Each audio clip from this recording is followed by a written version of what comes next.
And welcome back to another video here on Wristwatch Revival. I'm Marshall. Thanks so much for coming along. This time around, we've got a really sweet Omega Seamaster 30. And I love these old watches. They're actually really nice. You can see this one's got a little bit of missing loom on one of the hands. And if you look closely, you can also see the seconds hand. Feels like it's not running right for some reason, but these are beautiful. This one was from 1962, which is actually the year that this model came out. These are time only, as you can see, but they're gorgeous. They're super simple, and I love these. You can get them on eBay for a reasonable price as well to get you into vintage watches if you're looking to get into that. And today, we're going to be, you can see that seconds hand just doesn't look like it's running right. But yeah, we're going to be getting into this thing and see what's going on the inside, and then we're going to take it apart, see if there's any issues, clean it, get it all oiled up, and put it back together to see if we can't get it running right. So first things first, let's take a look inside, and oh my God.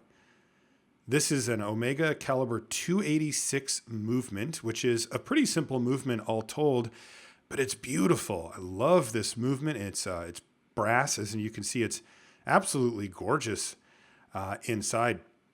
And it's a shame that this thing has the solid case back because I love the way this movement looks in this watch.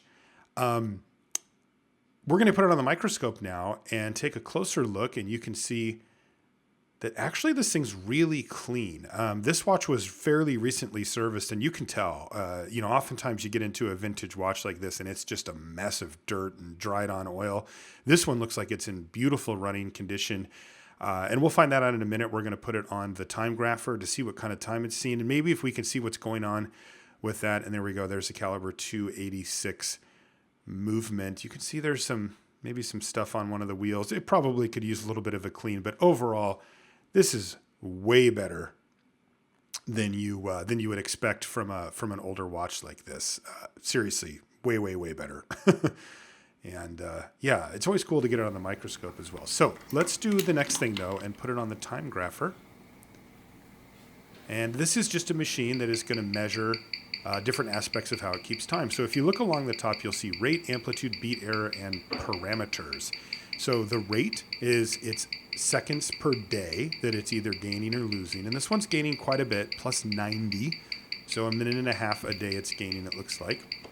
And then the amplitude is basically, it's how much the balance travels. So you want it to travel more, generally speaking, and 240 is okay. Then there's the beat error, which is if it's not traveling the same distance in both directions, and then the rest is just information about it.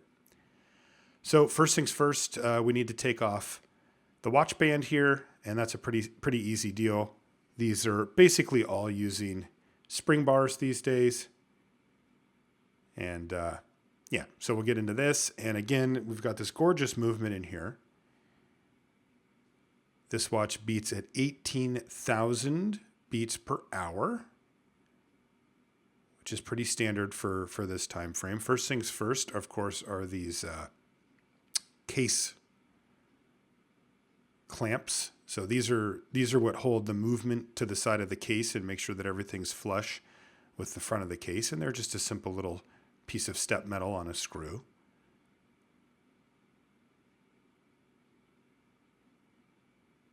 And next thing we need to do in order to take the movement out of the case is to remove the winding stem. So we just, the setting lever screw there, I just loosen it up, and then the stem comes right out. And then the movement and the dial and stuff should fall right out of the case here. And that's what they do. This dial's in pretty good shape, actually, considering its age. It is beat up, though. You can see some of the laminate has come off of it a little bit here and there, and it's got some dirt. Also, the 12 o'clock marker looks like it's a little uneven, but whatever. This thing's old, and I love it.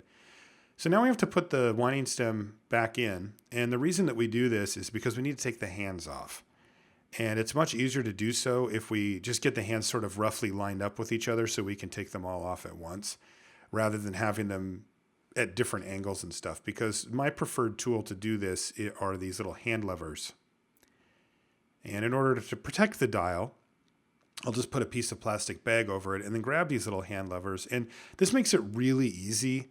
It just pops the hands off really simply. And using that plastic is just a little bit of insurance. The hand levers are actually polished metal on the bottom so that they don't scratch. But, you know, you can never be too safe, and it just takes half a second to put the plastic on there. So there's the minute, hour, and seconds hand all coming off. And with those out of the way, we need to get the dial off of this watch. And usually you'll find that if you look along the sides, there it is. The watch will have these dial screws that are, they put some type of pressure on the feet of the dial to keep it on there. And the dial comes off actually quite easily once you've loosened, or in our case, we actually took out one of those screws, which you don't really need to do. But so there we go, dial away. And now we get a look at the motion works and the keyless works. That's both appear on this side of the watch movement. And as you can see, there's some fairly extensive scratching on here as well. I always wonder how this type of stuff happens. I mean, this watch has been around for a really long time, but it is pretty scratched up when you when you look at it. You think, well, this thing's been in a case the whole time, right? Like nobody was scratching this. Now we need to remove the Can and Pinion, and I've got this little Can and Pinion remover tool that I got off of eBay. I actually restored this tool as well. It was kind of beat up. And I put a new handle, a new sort of thumb guard on the back, and I cleaned it up and put it through actually the same thing. That's the Can and Pinion, by the way, safely removed. I put it through the ultrasonic cleaner and then relubricated it as well. Now this is a really key point here. So the mainspring, which powers the whole watch, is underneath that larger gear that I'm unwinding here. And so what I'm doing is I'm pulling away the click. That's that little thing that the tweezers are on. That's what stops it from unwinding all at once. And I'm carefully unwinding it using my fingers and the winding crown. And the idea here is to take all the power out of the watch so that there's nothing under tension when we go to take it apart. And as you'll see, the watch will stop here in just a second as it runs out of juice in there. It comes to a nice stop.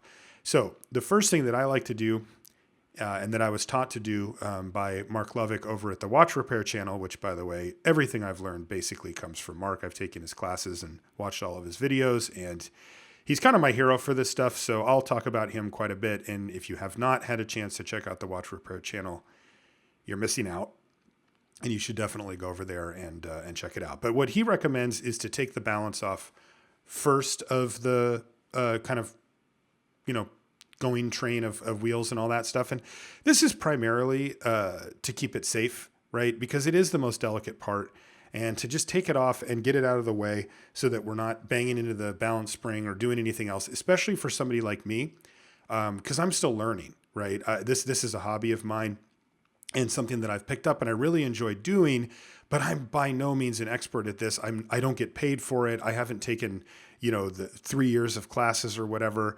I'm learning. And so that means that it's important for me to try to give myself safeguards, right? So that I don't damage stuff because, I'm still figuring it all out. So now we're going to take off the pallet bridge here. So this is held on by 2 screws. And then you can see there's a nice ruby jewel there that goes over the pallet fork. And you can see as I pull this away that the pallet fork is revealed, and that's it right there. So I'll just take this out and set it aside. You can see I use one of these little parts trays to kind of keep everything organized.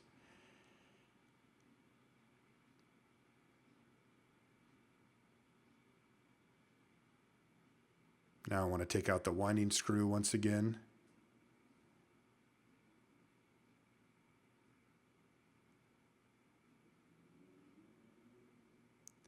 And then this watch is kind of interesting. It's got this little kind of extra bridge on the top. And I'm going to go ahead and take that off first because it's kind of on top of the bridge that I actually want to get to. And this is it right here. And it kind of pops away.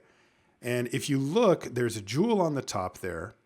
And then there's kind of this extended pivot right here, this thing. And that looks, I believe that runs the second sand, the running second sand. So that could be part of the reason why we get that kind of weird jaggedy movement on it. And I'll be paying attention to that when I clean it. And then there's this little, I don't know what that thing does, to be honest. but I do need to remove it. I know that.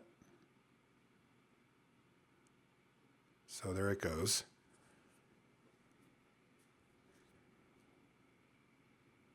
And then there's this sort of double wheel thing. So down below, there's like the third wheel, I think, in the normal train of wheels, but it has a pivot that goes up to a wheel up above, which again, I think runs the seconds. But this is common for me, which is that I don't know how to remove that part. And I don't want to start forcing things apart. So I'm just going to leave it on there for now and kind of address it in a minute. In the meantime, I'm going to take off, well, I'm going to attempt to take off the screw here. And this is the part that goes on top of the barrel so that when you wind it, it actually winds up the spring underneath. And it has a little bit of dirt on it, so probably could use a cleaning. But again, this movement looks very, very good, especially compared to other vintage watches that I've gotten, especially neglected ones. I mean, it gets ugly in there. Like, it makes you wonder how that much dirt and oil and stuff actually get in there, but it does. So here's the click. And then there's this little tiny wire spring right here that we need to take out. That's the click spring.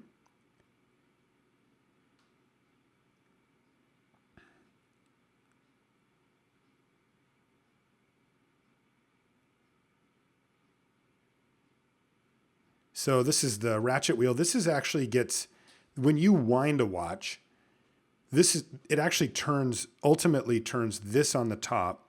And then when that turns, it turns the one that I already took off on the left that's on top of the barrel there. And that's what winds the watch. And this one actually has two small screws that holds it in place. And then it's a little awkward because it's underneath that one that I don't know how to take off. So I have to kind of work around it a little bit. It's kind of a pain. Ugh, there we go. But it seems to come off okay. And that leaves us trying to take off, because of that wheel once again, I'm going to take off the train wheel bridge. So this is the bridge that kind of is over the main part of the watch, the wheels, the thing that you think of when you think of the inside of a watch.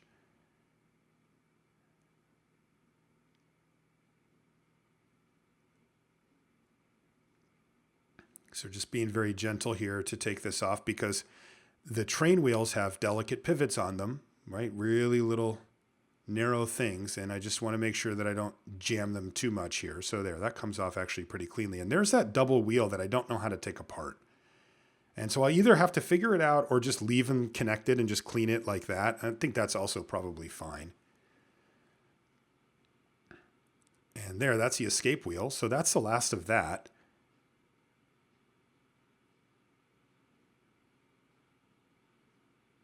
Now I need to take off the barrel bridge, and that goes over the barrel as you might expect.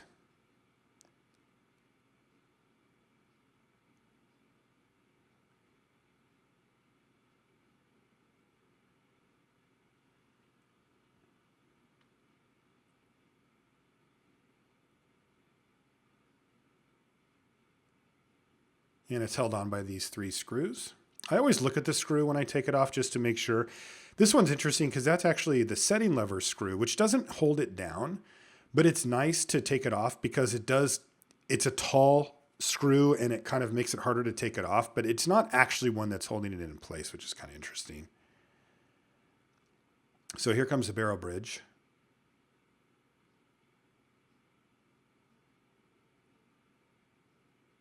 It's quite a big bridge.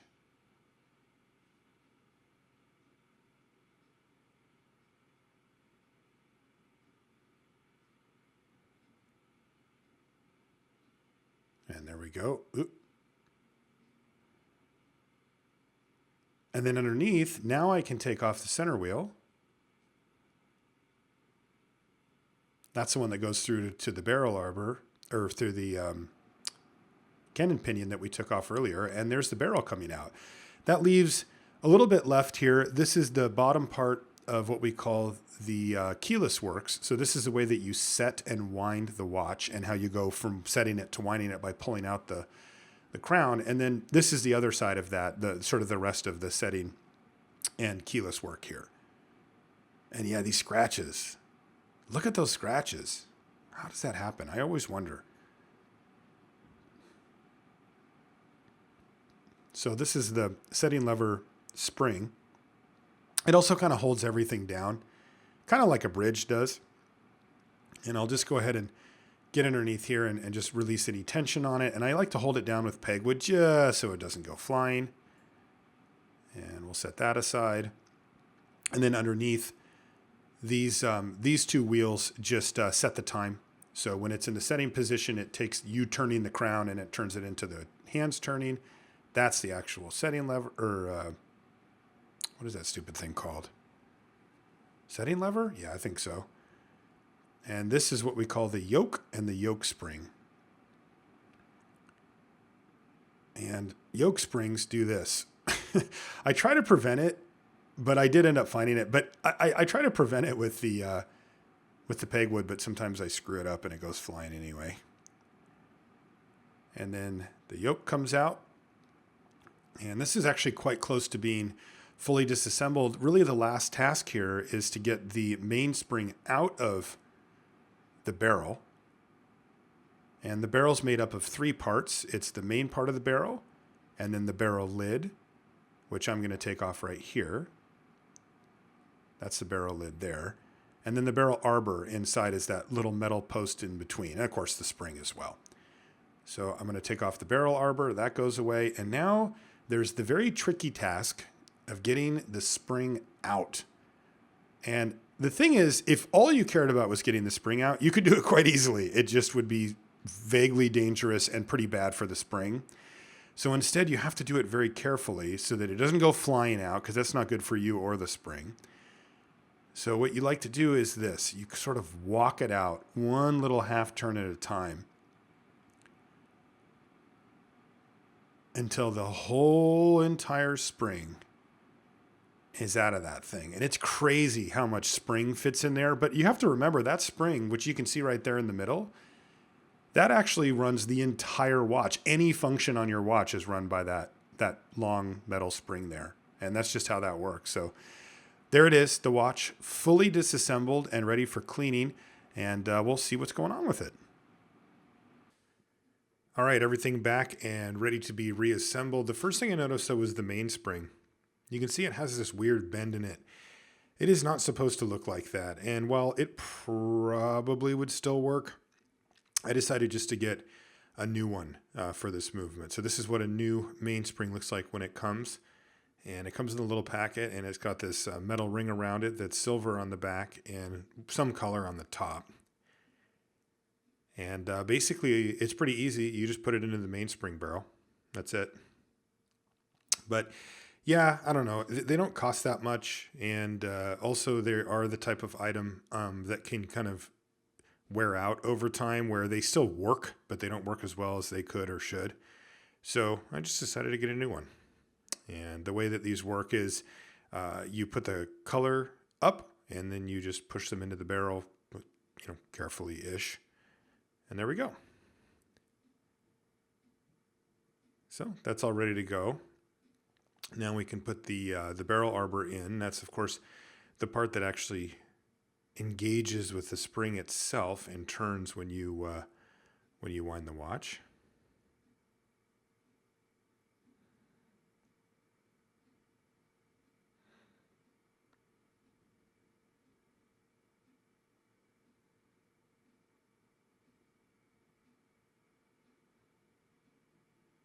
And there's actually a little hook on the side of it that needs to engage with the inner part of the spring, which has a little hole to kind of grab it. So I just get that engaged. And then I can put the cap on like this.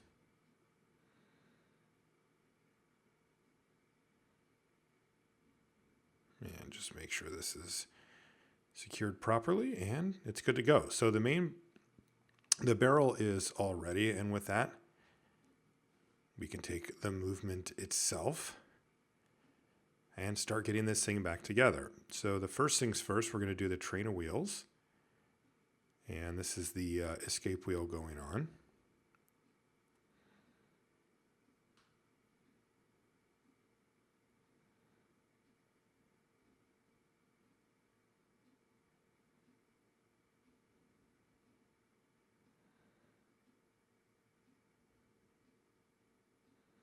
And the fourth wheel.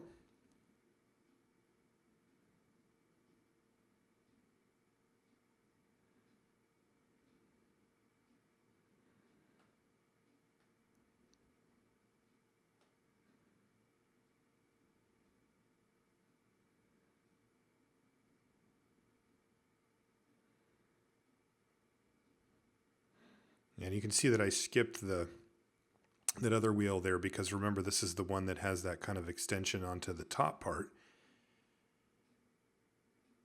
And it's actually a pretty clean way to do this. I still need to figure out a way to separate these two, or for that matter to get them back together. I don't know what tool I need to separate them, and I haven't figured it out quite yet.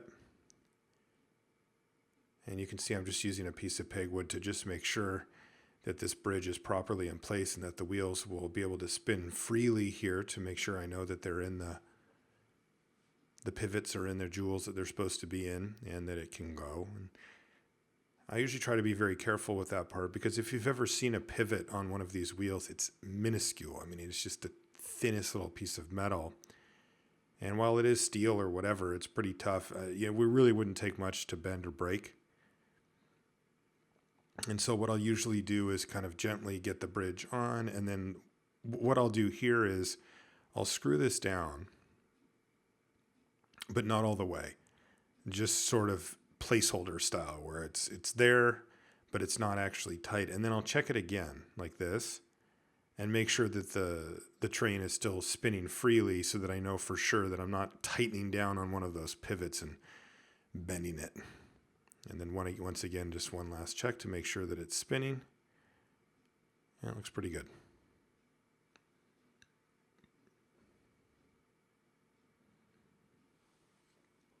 So now we can put the barrel in.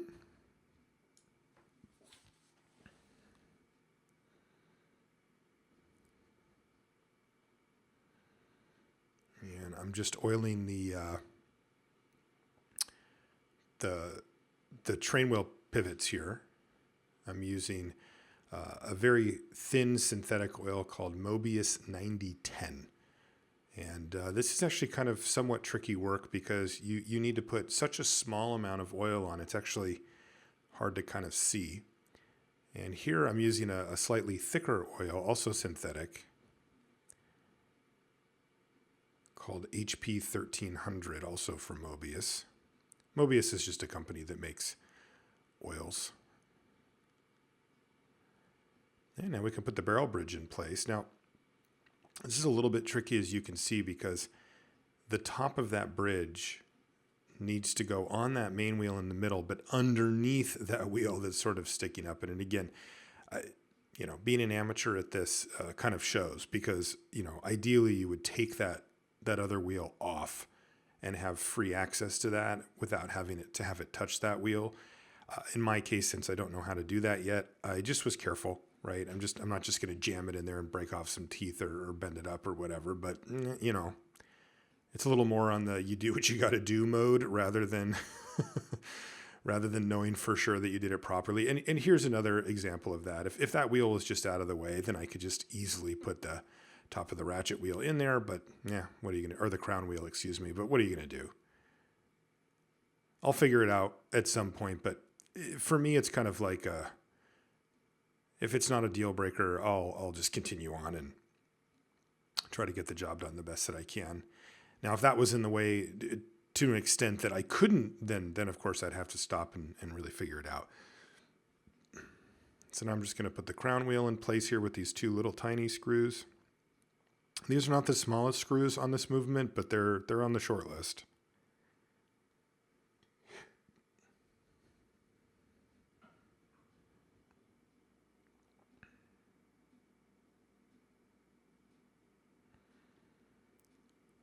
And now we can get working on the other side there. So the first thing that I want to do is get the click spring in place. And this is that weird little spring that's got that kind of normal spring look with the loop, but then it has that circle and it kind of pokes up. And so yeah, I'm just using a piece of pegwood to try to kind of hold it down, but it's a little finicky, but there we go. Not too bad. And that means that we can now put the click into place.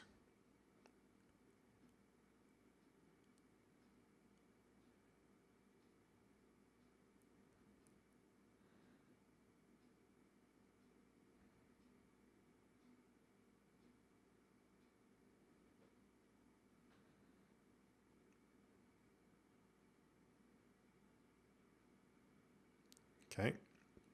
Don't want to over tighten that one, as that screw is actually on a post. So as you can see, it still allows the click to rotate freely. Also, I figure I should probably put the screws to keep the barrel bridge in place while I'm at it. I mean, it's not really the end of the world to not have put those in yet, but normally you would just do that right away.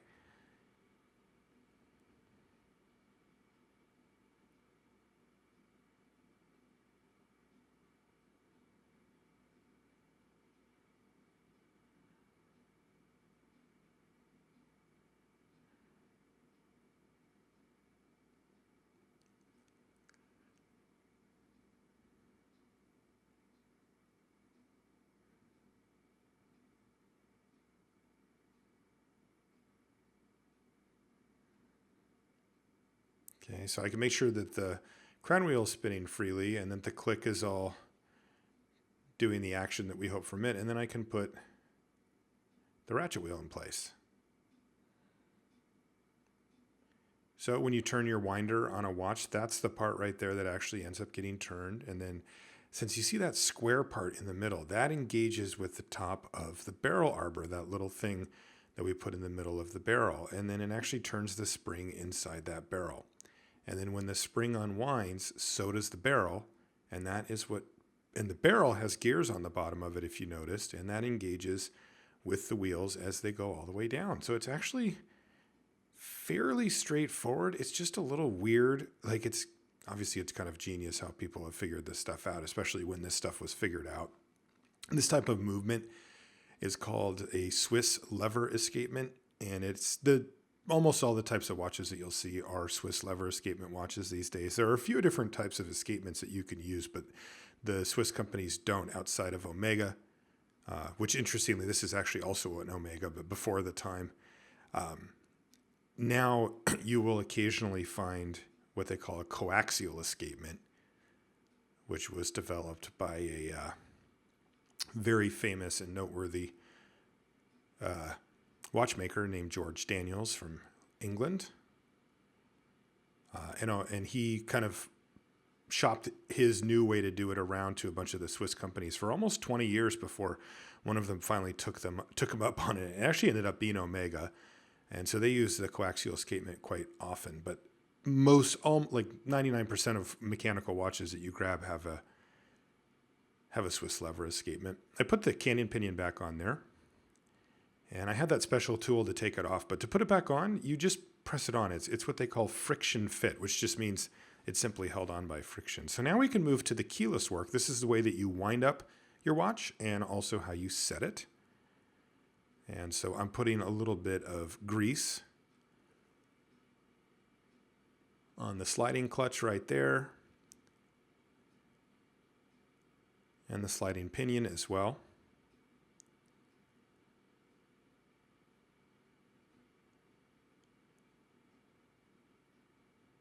And this is always kind of a tricky part,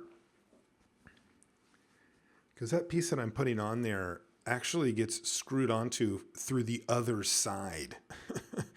So it's very tricky because you want to set this part on, but then you need to kind of hold it. So what I'll do is put my finger on it and then screw it in from the other side. And there, now it's in place, and I can move forward with putting the watch together. So this is a sliding clutch here, and the sliding pinion is behind it. And basically those two have the stem that you wind the watch through go through it. And it'll have two settings. One setting will be it winds up the watch. And then another setting, if you pull out the Whining crown just a little bit, will be for setting the hands. And I'm going to put a couple of wheels on there. And those wheels are there so that you can set the watch. This is what's called the yoke. And if you see that stuff I'm putting on is just a little bit of grease just to let it slide freely and not score.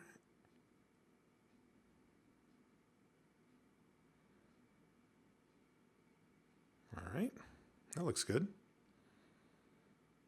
Now this is the Yoke Spring.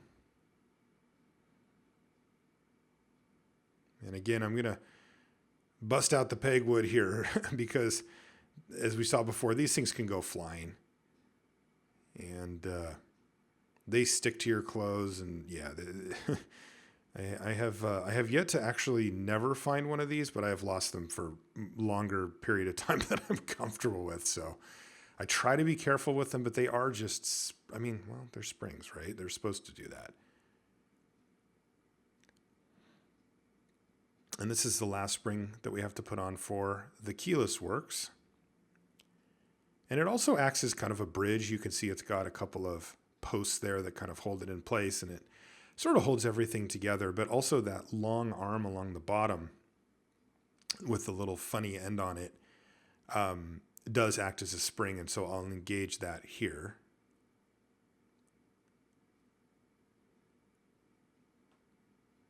And give it a quick test. So now I can, that's in the setting position, so that's to make sure that it would actually set the hands on the watch. And then a wind. So now we can finish up with the escapement. And this, of course, is what regulates the actual timekeeping. That thing's called the Pallet Fork. And it engages with the escape wheel there. There we go.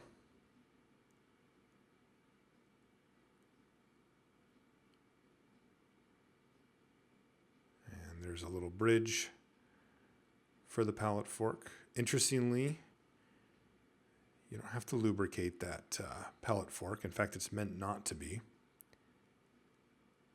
Lubricants degrade over time, and this is a very, very high action part of the watch. It's basically going back and forth. Thousands of times per hour, so it's designed to not need it. There's also kind of an interesting thing with it where lubricant is much more useful if something is spinning continually, where the Pallet Fork actually doesn't spin, it just goes back and forth a little bit, and that reduces the need for oil by quite a bit. So you can get away with it. And now there should be some tension on that so that when I go back and forth, there you go, it kind of lets go and clicks over to the next thing. And that brings us to the most important part of the watch probably, which is the balance. This is the whole balance assembly with the balance wheel, the hairspring or balance spring as well. And this is also the moment when we get to find out if this thing's going to run.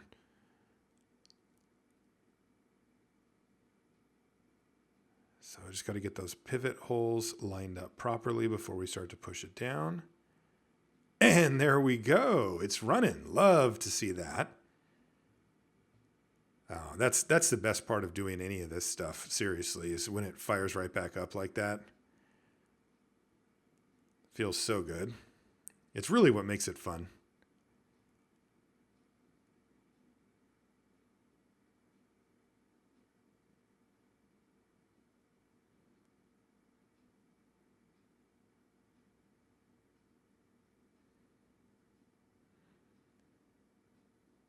Looks like it's cruising along pretty good too. So we need to oil a little bit more. So I figured I'd put it on the microscope so that you can see. And of course, I'm not very good at this. And it's exasperated a little bit by the fact that we're on the microscope. But you can at least get a feel for how much oil is being put in. I mean, that thing is absolutely tiny. And it's just that little tiny bit of oil. You don't even fill up that little cup. it's actually just much less than that. So you can see here once again how much oil I'm actually putting in, and that's even a bit on the much side there. So now this part's extra important and extra finicky. So we need to clean and oil the jewels that are on the balance. So the top and the bottom of the balance have special jewel setups with multiple things going on. First things first, there's that little spring that I just pulled out of the way. That's an Inca block or an anti-shock spring, that little thing right there. And what that does is if you drop a watch that has this, it allows it to move around a little bit. The pivots on the actual balance to move and go up and down a little bit rather than snapping off, which old watches did. And then it also has this. It has a jewel assembly, which has a cap jewel, which I'm putting a little bit of oil on right there. And then the jewel setting up above it, you can see that little hole where the pivot goes through. And the top of it is this cap jewel, which limits how far up and down the pivot can go. And I'm trying to get just a little bit of oil onto the head of it. And, well, I'll be honest with you, that's a bit too much. I wouldn't call it a disaster, but that's more than I'd like. But like I said, still learning. So I guess for now, that's about the best I can do. When I wash the watches, I put them through the washer, which with these jewels still intact, meaning that they don't actually get cleaned. So what I did there is very carefully undo the setting, take it out, put it in some fluid that cleans it, and then re-oil it. And now I can just put the whole setting right back in, and it's all oiled up and ready to go. And so that's what I'm doing here. I'm just going to,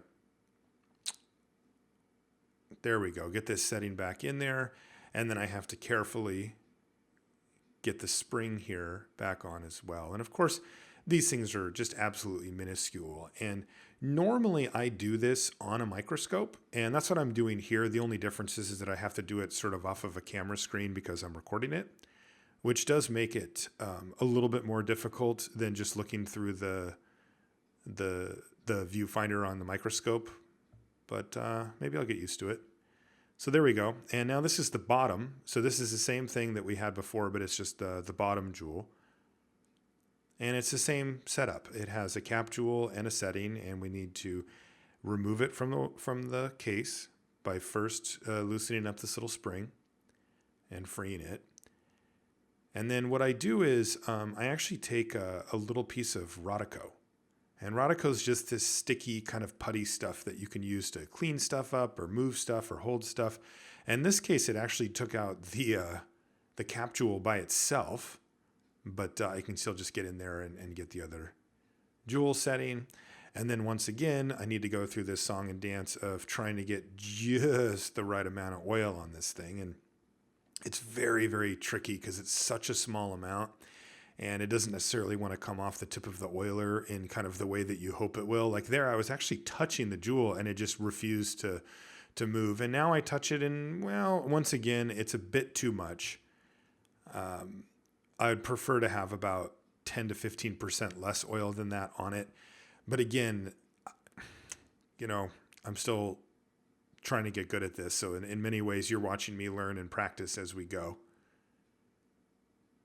And sometimes I do have to do it 2 or 3 times because I'm really not happy with how it looked. And that one, like I said, was, I think, acceptable, but not really perfect. And back into the watch it goes. And then we can just sort of carefully close the Inca block setting, and then that's job done for that.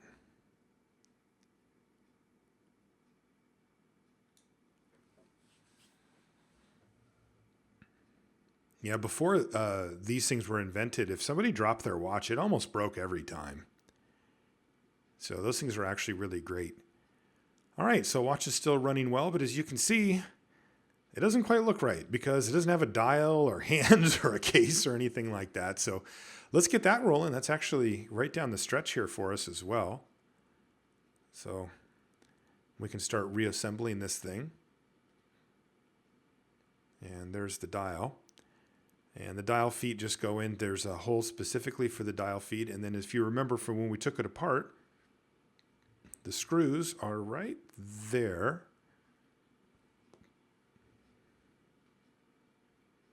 on the edge. So there's one of them. And then the other one's right here. And all these do is just push up against the little dial feet and just put some pressure on them so that it doesn't move. That's it. They're really simple. Now we can put the hands on. And so this is a time-only watch, meaning it doesn't have a date or any other functions. So the way we do this is I'll just put the hour hand kind of wherever. It doesn't really matter what setting it's on, because then I can use the setting position on the Whining crown there to get it right to midnight. Like I want it to be dead on 12. And then what I can do is I can take the minute hand here and I can line it up really on whichever hour I want. Again, because there's no calendar on this watch, I can just do it wherever. I decide just to go ahead and do it at 12. But it is important that I get this, basically right on 12, because if it's not, then it'll be off by that much for every hour, which, as you can imagine, would be quite annoying. So let's see how I got it. Yeah, that looks pretty good. I'm pretty happy with that. And then, of course, there's also the running seconds hand, which is what that middle extra gear that I kept talking about not being able to remove. That's what this is. That's what that gear is doing, is running this right here, this running seconds hand.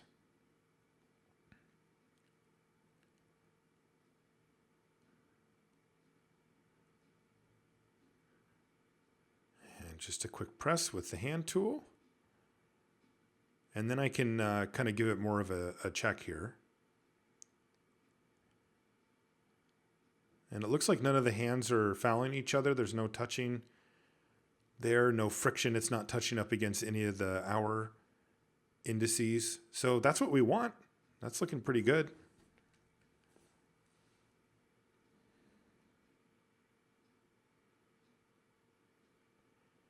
Also, I note here that the seconds hand seems to be running much better, which is great. And so now I'm just going to clean this up and get ready to recase the thing. So I'm blowing out any possible dust and taking a really close look at it just to make sure that there's nothing underneath there.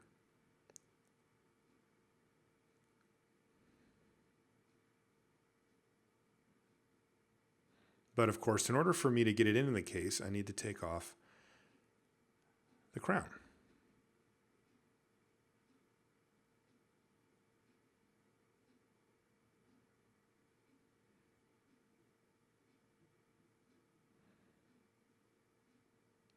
And then this is kind of a cool trick. So you put the case on over the front of it, and then you can just flip it over in kind of one fell swoop, and it'll fall into place. And then I like to put in the Whining crown again because it kind of aligns the watch properly, or the movement properly within the case.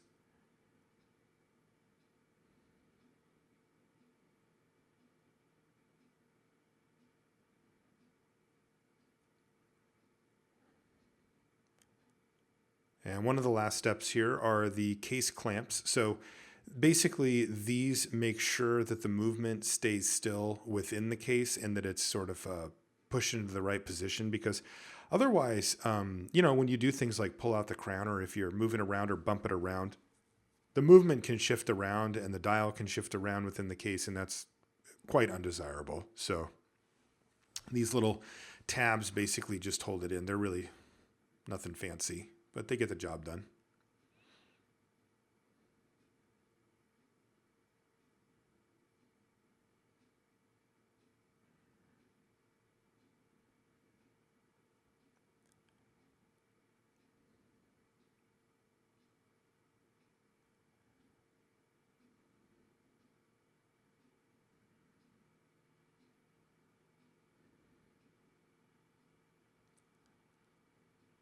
Okay, now we can put the back on it.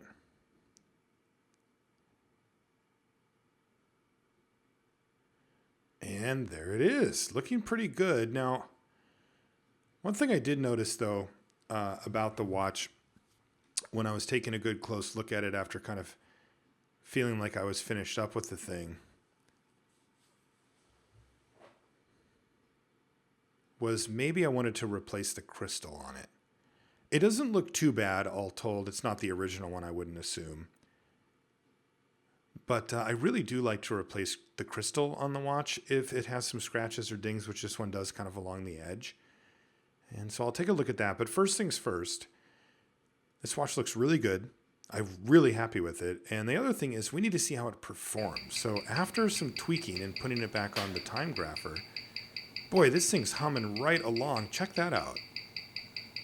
It's only losing 3 or 4 seconds a day. You can see it's kind of all over the map. It's not the most consistent performer, but 213 degrees of amplitude is really good. Like, I'm super happy with that.